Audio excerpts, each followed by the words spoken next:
Плетемо ось таку дуже довгу стрічку.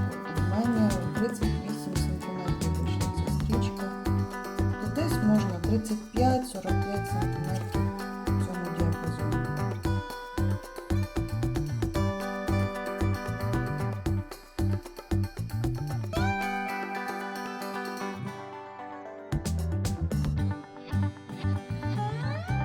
Далі скручуємо її ось таким чином, всю повністю.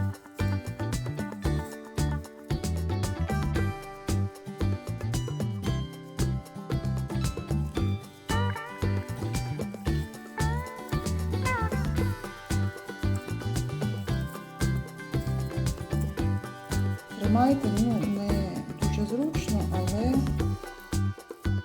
треба намагатися тримати всю повністю.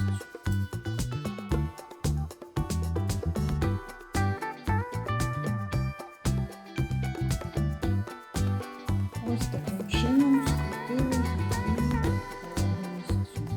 І тепер намазуємо ось ці краєчки і склеюємо по колу. Ось таким чином.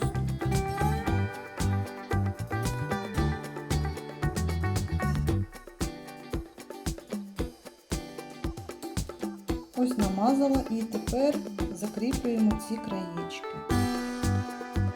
Ось таким чином. Ну і треба потримати, поки воно зафіксується.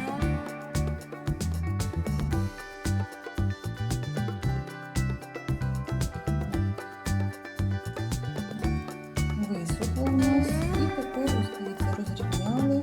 Ще можна трошки більше розрівняти. І маємо ось таку теж іграшку антистрес. Її тепер можна крутити ось таким чином.